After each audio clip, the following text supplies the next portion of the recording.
ඉතින් වහලා ගියේ. වහලා ඉන්නවා කියන්නේ හරි හරි. ඔන්න එතකොටම මේ කැලිමෙද්දෙන් තුවක්කු උත්තර දඩයක්කාරයෙක් කියනවා මෙන්න මෙහෙම. දප්පි දප්පි දප්පි කවුද ගන්නේ? දඩයක්කාරය එනවද මට තොප්පි විකුණන්න? ඒක නම් පැටලුණා. ඒක නම් පැටලුණා මම පිළිගන්නවා. කාරේ එනවා කාටවත් තොප්පියක් දාන්න. දඩයක්කාරය හරියටම ඇවිල්ලා මෙන්න මෙහෙම කළා. කුරුමානම අල්ලලා හරියටම තියනවා වෙඩිල්ලක් ඩෝම් ගාලා ගිරව් 3 දෙනෙක් බිම. මං කිව්වේ කැලේ. මං 3 දෙනෙක් බිම මම අහන්න ප්‍රශ්න අත්තේ කී දෙනෙක් ඉතුරු කියන අප්පද 8ක් හිටියා. කීයක් හිටියා? 8ක් හිටියා. 8ක් හිටියා. 3ක් වැටුණා. අත්තේ කීයද? එකෙක්වත් නැහැ. ඔය කිව් එකෙක්වත් නැහැ. එකෙක්වත් කියන්නේ 8ක් හිටියා 3ක් වැටුනේ. වෙඩි දීප්පට පස්සේ කොහෙද තව ඉතුරු වෙන්නේ? ඈ? වෙඩි දීප්පට පස්සේ තව ඉතුරු වෙනවද? ඇයි 5ක් ඉන්නවනේ? කොහෙද ඉතුරු වෙන්නේ? ඇයි ඉතුරු වෙච්ච 5 8න් 5? 5 කේම්මල වෙඩි දීප්පට පස්සේ ගිරව් කියා රිලව්වත් ඉන්නේ නැහැ ගත්තොත්. ඩොග් ගාලා උන් යනවනේ ඉකිලිලා පැනලා. මොනවද මේ ගණිතේද? මේ ඇවිල්ලා තේරෙවිලි. තේරෙවිලි වන් කියනනම් ඊයේ කෙස් ගන්න. ඊයේ කෙසුත් නැහැ. ඔන්නාගන්න. මොකද්ද? තේරෙවිලි. කියපම. අත්තකුඩ බුම්මාගෙන කටරෙද්දා පොරවාගෙන කොස් ගෙඩිය මොකද්ද? කියයිද? කියයිද? කොස් ගෙඩිය තමයි ගැට පොලොස්. තව එකක් කියන්න. ගහක් උඩ ගෙඩියක් උඩ ගහක් අන්නාසි ගෙඩිය මොකද්ද? කියයිද? පුදුම තේරෙවිලි. කියයිද? පුංචිලි දේ වතුර රසයි තැඹිලි ගෙඩිය මොකද්ද? කියයි ගොන් තැඹිලි. කියයිද? අද ගානේ තේරෙවිලි ගහගන්නවත් දන්නේ නැහැ. පුදුම. ඇදලා ගත්ත දමල ගැව්ව මල පිපුණ මල පර වුණා ගිනි කුර මොකද්ද? ඇදලා ගත්තොත් ඒ ඉතින් අපිට ගන්න කතා කරලා ඇදලා ගත්ත ඔක්ක පයින්න බලාගනි. අනේ අම්මා අප්පා කිසිම දෙයක් බෑ. ඔය එනවනේ. ගණිතය බෑ සිංහල බෑ. දැන් සිංහල පාඩම ඊයේ කියලා මම කිව්වා අර වචන යොදලා වාක්‍ය හදන හැටි පුරුදු වෙන්න කියලා. පුරුදුනොත් දැන්? වාක්‍ය හදන එක හැටි දැක්ක. පුරුදු වෙලා ඉන්නේ. අපෝ පුරුදු. හරි. මම මේ දෙන වචන යොදලා වාක්‍ය කියනවා. කෛරාටික කියන වචන යොදලා වාක්‍යයක් හදනවා බලන්න. කෛරාටි. වාක්‍යයක් හදන්න බැරි මොකද අපි ගමටම පද හදපෙමු. ඒ වෙන්නේ කෛරාටික කියන වචන දාලා හදන්න. කෛරාටි. පවුලක්ම ගියා ගමේ. පද හදලා අපිම පද හදලා. කෛරාටික? කෛරාටි. කෛරාටික. ඔව්. හරි. ජස්තියා මස්තික කෛරාටික බොයි. ඈ? කෛරාටික හරි. ජස්තියා මස්තික කෛරාටික බොයි. කෛරාටික ජස්තියා මස්තික කෛරාටික බොයි.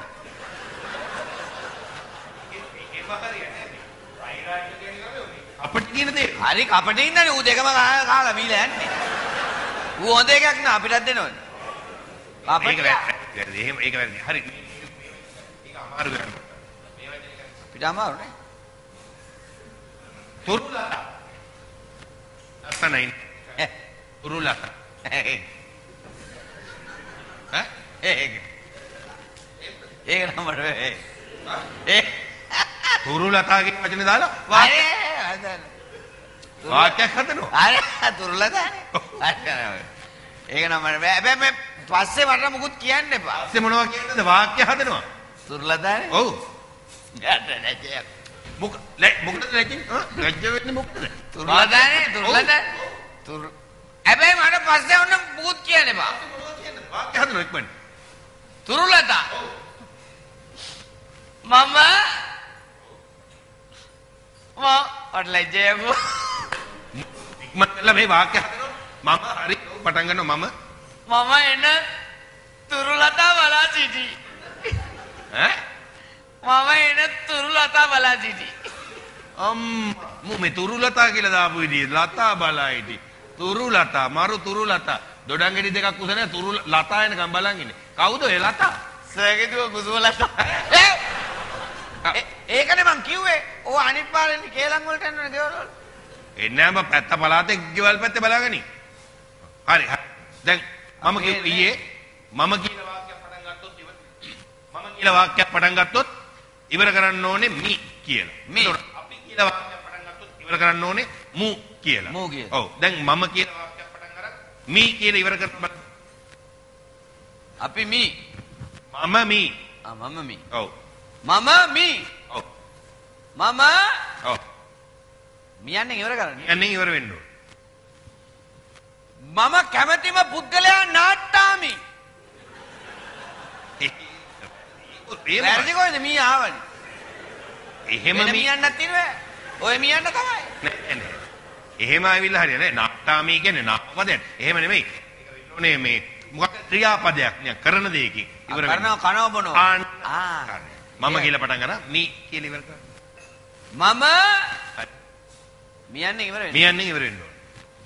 මම කන්න වඩාත් කැමති ආස්මි. වැරදි. ඉතින් මියන්න ආවනේ. මියන්න ආවට බං ආස්මි කියලා නෑ පිස්සුද උඹට? එහෙම මොකක් එක හරි ආවනේ මියන්න. අනේ අම්මා හරි. අපි කියලා වාක්‍යයක් පටන් අරන් මූ කියලා ඉවර කරනවා. මොකක්ද? අපි කියලා පටන් අරන් මූ කියලා ඉවර කරනවා. අපි මූ. ඔව්. මූ මාර කතා කියන්නේ. ආ? මූ. මූ කියලා ඉවර කරන්න. මූ. මූ කියලා ඉවර කරන්න ඕන. මූ. අපි කියලා පටන් මූ කියලා ඉවර කරනවා. මූ. ඉතින් වාගේ පටන් මූ ගකයින්. හරි. මූ. ඔව්. කන දෙයක් නේ. කන. මූ කරේ. අපි මූ. ඔව්. අපි කන අඹ ඇයි මේ තරම් අමු? ඒ මොකද්ද වගේ කියන්නේ? අපි කන අඹ ඇයි මේ තරම් අමු? මූ. හරියටම ආවනේ. හරි. ඒ පාර හරි. හරි. දෙනවා කන රත් වෙන්න හරි. අනේ අම්මා පල්ලා මේ උගන්නනවට වැඩි හොඳයි මං කිව්වනේ කලින්. උගන්නන වැඩක් නැහැ. ඇත්තමයි ළමයෝ වෙන අන්තයකට යොමු වෙනවා. මේ උගන්නන දේවල් වැඩක් නැහැ. සිංහල බෑ, ගණිතේ බෑ, මේ කිසි දෙයක් බෑ. වෙන අන්තයකට යොමු වෙනවා. ක්‍රීඩාවක් බෑයි අඩු ගන්න. ක්‍රීඩා මරද මේ මගේ කොන්දේ අමාරුකා. කොන්ද මොකද්ද උනේ? කොන්ද මෙහෙම වෙලා මෙහෙම කළා මෙහෙම කරනකොට දැන් කොන්ද නිකන් රිදෙනවා නිකන් විදුලි කොටනවා. මෙහෙම මොකක්ද කරන ව්‍යායාම? නෑ ව්‍යායාම නෙමෙයි. එන කාලි සමාධිය. ව්‍යායාම නේ. කාලි මොකද වෙන්නේ? විදුලි කොටනවා. මේක කොන්ද මෙහෙම කළා යනකොට විදුලි කොටනවා. ඒක ඔකට බෙහෙත් ගත්තා කිව්වනේ බෙහෙත් තරම් දැන් හොඳයි. විදුලි කොටන එක හොඳයි. ඒක හොඳයි. දැන් මොකද වෙන්නේ? දැන් නිකන් හෙන ගන්නවා. එහෙම. ඔව්. එහෙමනම් මෙහෙමයි. ව්‍යායාම මේ කරන්න එපා. ඔය කොන්දේ අමාරු වෙන්නේ බඩ වැඩි මේ බලන්න. උසේ හැටියට නෙමේ බඩ අඩු කරගන්නවා. ඔකට ව්‍යායාම කරන්න එපා. උදේ හවස හැමදාම ඇවිදිනවා. විනාඩි 40ක් 45ක් හොඳට ඇවිද්දානම් දාඩිය දාන්න බඩ බහැල යනවා. ඇවිද්දට බඩ බහින්නේ නෑ. නැති වෙන්නේ කොහොමද? හොඳට ඇවිදින්න ඕන. විනාඩි 40ක් ඇවිදිනවා හොඳට බඩ බහිනවා. ඇවිද්දට බඩ බහින්නේ නෑ. මේ කොහොමද දන්නේ ඇවිද්දට බඩ බහින්නේ නෑ කියලා? මේවා කියලා තියෙන අපි නෙමෙයි. ආචාර මහාචාර විශේෂඥ වෛද්‍යවරු කියලා තියෙන්නේ මේවා. මොකා කිව්වත් මට ඔප්පු කරලා පෙන්නන්න පුළුවන් ඇවිද්දට බඩ බහින්නේ නෑ කියලා. ඔප්පු කරලා පෙන්නන්න. ඔප්පු කරලා කියන්න පුළුවන්. දැන් පුළුවන්. දැන් ඔප්පු කරලා කියන්න පුළුවන්. ඇවිද්දාම බඩ බහින්නේ නෑ. ඇවිද්දාම බඩ බහින්නේ නෑ කියලා. ඔප්පු කරපන්. ඔන්න අපේ ගෙවල් පැත්තේ හිටියා සමන්ති කියලා ගෑනු ළමයි. ඉතින් සමන්ති මේ ළඟකදී ඉඳන් ගෑනු මේ කොල්ලෙක් එක්ක යාළු වෙලා කොල්ලගේ අතින් අල්ලගෙන එහෙට ඇවිදිනවා මෙහෙට ඇවිදිනවා උදේට hina වෙවි ඇවිදිනවා හවසට ඉකි බින්ද බින්ද ඇවිදිනවා මුකුළු කර කර ඇවිදිනවා අත්වල පටලවගෙන ඇවිදිනවා ඉතින් අප්පච්චේ සමන්ති ඇවිදපු ඇවිදිල්ලට මං හිතුවා ඕකගේ බඩ නැත්තරම නැතිලා පොත්තටම හේතු වෙලා ඇයි කියලා. ඔව්. දැන් මොකද කෙල්ලට වෙලා තියෙන්නේ? අන්න ඒකිට දැන් බඩ එනවා. ඇත්ත? එතකොට අර කොල්ලට බඩ යනවා. දැන් කොච්චර කල් වගේ වෙනවද? දැන් මාස 8ක් විතර. තව දෙකක් විතර යනකොට ඒව බහැල යයි. උඹලා ඒව දිහා බලන්නේ නැතුව හිටහල්ලා උඹලා පොඩි එවුන් නේද? උඹලා ඉන්නේ කොහොමද ඉන්නේ? පේනේ වත්. ඒක තමයි ළමයෝ කියන්නේ මේ ජීවිතය කියන එක ඔයිට වැඩි අර්ථවත් විදියට විඳින්න උත්සාහ කරනවා. මේවා හරියන්නේ නැහැ. මේ සිංහල භාෂාවේ තියෙන රුවන් මැකිය අහලා නැද්ද? දිලිසෙන සියල්ල රත්තරන් නොවේ. එතකොට උත්සාහවන්තයා මේ වගේ සියලුම අඳුරු බලාවල රිදි රේඛාවක් ඇත. අප්පෝ ඔයගේ මං අහලා තියෙන මං හදලා තියෙනවා. අහලා වැඩක් නැහැ. ඒවා ජීවිතේට එකතු කරගන්න ඕනේ. එකතු කරන්නේ මොකටද? අපි හදලා මම හදනවනේ ඒවා. රුවන් මැකි? මම හදනවනේ. රුවන් මැකි හදන මිනිහෙක් මං. යකෝ මම දැනගෙන හිටියේ නෑ. මං දන්නවනේ යකෝ. හදනවා මං. ඔව්. අනේ මට පොඩි මම මේ ළඟදී ගියා මාමලා ගෙදර. කොයිද අනුරාධපුරේ? ගමේ. අනුරාධපුරේ මාමලා ගෙදර. මාමලා ගෙදර. දැන් අනුරාධපුරේ නෙමෙයිනේ ආ ඉන්නේ. මල්වානේ. මල්වානේ දැන් ඉන්නේ. ඔව්. ඒ අනුරාධපුරේ අර ට්‍රැක්ටරේ මරන් ගිහලා හාලා ඒ වැඩ ටික ඉවර කළා. ඔව් අප්පනේ වැඩක් නැහැ කියලා. මම මෙහෙම යනකොටම ඔන්න ට්‍රැක්ටර් එනවා. මාමගේ. ඔව්. ඔව්. මාම ට්‍රැක්ටර් කියන්නේ නැන්ද නේද? ඈ? නැන්දා. ඒ මොකද නැන්දට ටැපේ ට්‍රැක්ටරේද කියන්නේ? නෑ පදිනේ කියන්නේ ඔව් අවුරුදු 10ක් ඔව් ඒකේ නේද? ටැපේ ට්‍රැක්ටරේ වගේ තමයි ඉතින්. කිසිම ලෙඩක් එහෙම නැහැ නේද? අවුරුදු 40ක් විතර මාමා පදිනවා. ලෙඩක් දුකක් නෑ. ටැපේ ට්‍රැක්ටර් ලැබුණ මාමා ටැපේ ට්‍රැක්ටරේ පැද ඉඳලා මාව දැක්කා. දැකලා ආවා. ඇවිල්ලා අනේ මගේ බෑන ඇවිල්ලානේ කියලා. හරි සන්තෝසයි. අනේ මටත් දුක හිතුණා මාම ඉඹලා ඉඳ පම්පට රම්බුටන් ටිකක් කඩලා දෙන්නම් කියලා නැග්ග රම්බුටන් ගන්න. මෝ බල්බ් වගේ රම්බුටන් දිලිසි. මාව නැග්ග රම්බුටන් ගන්න. ආය මොනවද?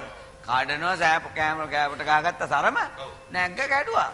අනේ මගේ මාම නේද මං වෙනුවෙන් මේ රම්බුටන් කඩන්නේ කියලා මට හරි හැඟීමක් ඇති වුණා. ඒ හැඟීමත් එක්ක තමයි මේ රුවන්වැකි හැදුනේ. අන්න හරි. ඒ වෙලාවේ තමයි මං හැදුවේ ඒ රුවන්වැකි. මේ උඩ බලාගෙන. ඒ කියන්නේ දිලිසෙන සියල්ල අතරන් නොවේ වගේ. ඔව් ඒ වගේම. ඒ වගේ රුවන්වැකි. ඒ වගේ උඩ බලලා. අනේ මොකද්ද හැදුවේ කියහන්කෝ.